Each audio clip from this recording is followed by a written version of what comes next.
नमस्कार, मैं doctor Rakesh research operation में आपका स्वागत करता हूं। आज उपस्थित हूं राशिफल को भी लेके। आज का राशिफल संख्या है 15। हमने जो है दैनिक राशिफल के बारे में आपको बहुत कुछ बता दिया है और उससे संबंधित एक उदाहरण भी जो है 3 एपिसोड में करके हमने आपको अच्छे से समझा दिया है। अगर कोई समस्या हो, मैंने कहा कि फ़ोन कॉल से, कमेंट के माध्यम से, कहीं से भी आप हमें प्रश्न पूछ सकते हैं, मैं उसको आपका उत्तर ज़रूर दूंगा। आज हम आपको जो है राशिफल संख्या 15 के क्रम को आगे बढ़ाते हुए आज मैं आपको साप्ताहिक राशिफल के बारे में बताना चाह रहा हूँ। ठीक है, अब देखिए कि साप्ताहिक राशिफल कैसे निकालते हैं। जब आपको दैनिक राशिफल निकालना आ गया तो साप्ताहिक राशिफल निकालना और आसान है। ठीक है, आइए देखते हैं कि दैनिक साप्ताहिक राशिफल कैसे निकालते हैं।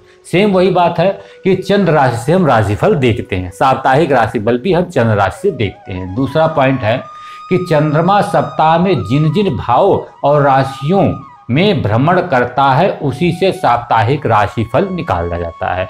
तो चंद्रमा जो है जिन भाव जिन राशियों से एक सप्ताह में भ्रमण करता है, तो चंद्रमा एक सप्ताह में लगभग 3 भाव में वह भ्रमण करता है, क्योंकि 2.25 दिन एक राशि या एक भाव में रहता है, फिर दूसरी, फिर तीसरी, तो 3 जो है राशियों में वह भ्रमण करेगा। तो लगभग जो 3 राशियों का हमें जो है भावफल कहना होगा एक सप्ताह में। ठीक है, तो और अगला नियम है चंद्रमा गोचर में हम बता दें कि प्रथम भाव, तृतीय भाव, षष्ठ भाव, सप्तम भाव, दसम भाव, एकादश भाव में सुफलदायी और भाव में अशुभ फलदायी होता है। ठीक है, यदि सप्ताह में कोई ग्रह अन्य राशि में जा रहा हो तो उसको भी हम ध्यान में रखते हैं।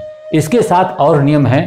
ठीक है, और नियम यह है कि चंद्रमा मान लीजिए कि वह अशुभ भाव में है, 3, 6, 11, 10, 7, 11 में ना हो, किसी अशुभ भाव में है, लेकिन वह स्वराशि में हो, लेकिन वह उच्च राशि में हो, तो फल कथन अच्छा ही कहना चाहिए। ठीक है, और चंद्रमा पे यदि शुभ दृष्टि हो किसी ग्रह की, ठीक है, तो भी हमें फल, भले ही वह जो है अशुभ भाव में है तो हमें जो है फल अच्छा कहना चाहिए। अशुभ दृष्टि है तो अशुभ फल देगा, भले ही वह शुभ भाव में है। ठीक है, मतलब कि इसकी इंटेंसिटी को, फल की इंटेंसिटी को आपको समझना होगा। ठीक, युति से हम जो है कोई फल नहीं निकालते। हाँ, वेद स्थान की हम बात कर लेते हैं। वेद स्थान हम यहाँ नहीं लेते हैं, हम बहुत ज़्यादा बारीकता में नहीं जाते, इसलिए वेद स्थान को हम कंसीडर नहीं करते।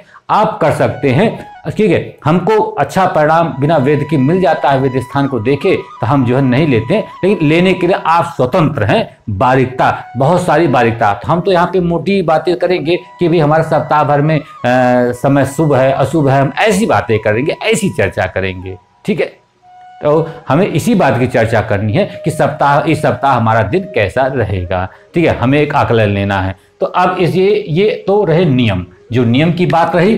ठीक है, तो हमने 1 नियम, 2 नियम, 3 नियम, 4 नियम, 5 नियम और एक जो है आपका 6 नियम लगभग आपको इसमें बताया। वही 6 नियम जो पिछले एपिसोड में दैनिक राशिफल के लिए बताया गया। इसमें अब इतना हो गया कि एक भाव का एक दिन में फल ना कहेंगे, बल्कि जो है सप्ताह में 3 भावों के फल चंद्र राशि से लेंगे। मतलब चंद्रमा भी साप्ताहिक राशिफल में अहम रोल अदा करता है। ठीक, तो अब देखते हैं हम, ठीक है, कि देख लेते हैं कि चंद्रमा जो है किन भावों में क्या फल देता है। पिछले दैनिक राशिफल में हमने एक भाव से संबंधित एक फल को कहा था, यहाँ पे हम एक भाव से संबंधित 3 फल को कहेंगे, क्योंकि फलों को जितना हम आगे बढ़ाएंगे उतना तो हम फल कथन कहने में योग्य होंगे, उतनी हमारे बातों में सटीकता आएगी। लेकिन मूल जो एक पॉइंट्स थे उनको तो याद रखना है, उन्हीं से हम अगले पॉइंट्स को बनाएंगे, जिससे हमें सारी चीजें ध्यान हो। तो एटलीस्ट मेरा मानना है कि 3 जो है भाव फल आपको पता होना चाहिए, तभी आप साप्ताहिक फल बहुत अच्छे से कहने में समर्थ होंगे। क्योंकि यहाँ पे आपको, ठीक है, कभी क्या होता है कि एक भाव आपका धन हानि करेगा तो दूसरा भाव धन की प्राप्ति करेगा। अब इसमें क्या कहेंगे, तो इसलिए है जब ज्यादा से ज्यादा आपको इन भाव के कारकत्वों के बारे में पता होगा, चंद्रमा कैसा किस प्रकार का फल देगा, तो आपको फलों में सामंजस्य बैठाना आसानी होगा। ठीक, तो आइए देखते हैं कि प्रथम भाव में अगर चंद्रमा हो तो व्यक्ति का भाग्योदय करता है, अच्छा फल देगा, धन लाभ कराता है और कार्य की सफलता कराता है। हम प्रथम भाव में चंद्रमा के भावफल को ऐसे लेंगे। द्वितीय भाव में अगर चंद्रमा बैठा हुआ है, अव्यय कराएगा, अव्यय का मतलब धन हानि कराएगा, असंतोष देगा, मन को अस्थिर करेगा। तृतीय भाव में चंद्रमा पराक्रम में वृद्धि करता है, धन लाभ ले आता है और उन्नति के अवसर प्राप्त कराता है। चतुर्थ का चंद्रमा दिनचर्या को खराब करता है, भय दिलाता है, अब परिवार में विवाद कराता है, व्यर्थ की भाग दौड़ कराता है, ऐसा कह सकते हैं। पंचम का चंद्रमा गोचर में शोक देता, शोक अब मन में दुख देता, परेशानी देता, शोक देता, संतान से कष्ट या संतान की तरफ से कष्ट या संतान को कष्ट ऐसा देते हैं, और धन हानि कराता है। चंद्रमा जो है षष्ठ भाव में गोचर में हो तो धन लाभ देगा, शत्रुओं पर विजय प्राप्त करेंगे आप, और आपके अंदर आरोग्यता आएगी। सप्तम भाव का चंद्रमा वह सुख देगा, धन लाभ कराएगा और समस्या का समाधान भी कराएगा। अष्टम में गोचर में चंद्रमा कष्ट देगा और रुकावट करेगा, कार्यों में रुकावट करेगा, आपको दुख देगा, कष्ट का मतलब दुख देगा, कार्यों में रुकावट करेगा, और तीसरा बात है इसमें धन की हानि कराएगा।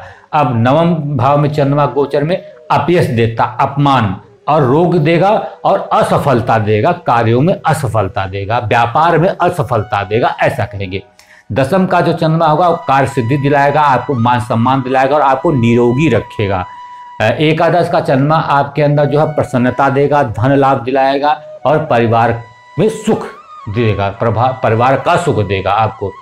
और द्वादश का जो चंद्रमा होगा वह धन हानि कराएगा, विवाद कराएगा, दुर्घटना करा सकता है और रोग दे सकता है। तो जो है यह रहे चंद्रमा के जो है भावफल। अब मान लीजिए कि एक सप्ताह में चंद्रमा 4, 5, 6 3 राशियों में है, 3, 4, 5 में कर्क राशि और सिंह राशि और कन्या राशि है। तो हम जिसकी देखनी है, मान लीजिए मेष लग्न की कुंडली देखनी है, तो हम चतुर्थ, पंचम और षष्ठ भाव के चंद्रमा के फल को कह देंगे कि इस सप्ताह व्यक्ति के में जो है ये फल प्राप्त होंगे। ठीक, ये सारे फल प्राप्त होंगे, तो हम ऐसा कह सकते हैं। ठीक, तो ये रहा आज के एपिसोड में हम राशिफल, साप्ताहिक राशिफल के नियम बताए हैं। अगले एपिसोड में हम इस पे जो है आपको उदाहरण बताएंगे। तो आज के एपिसोड में इतना ही। नेक्स्ट एपिसोड में मैं आपको उदाहरण के साथ उपस्थित होऊंगा। तब तक के लिए हमें आज्ञा दीजिए। धन्यवाद।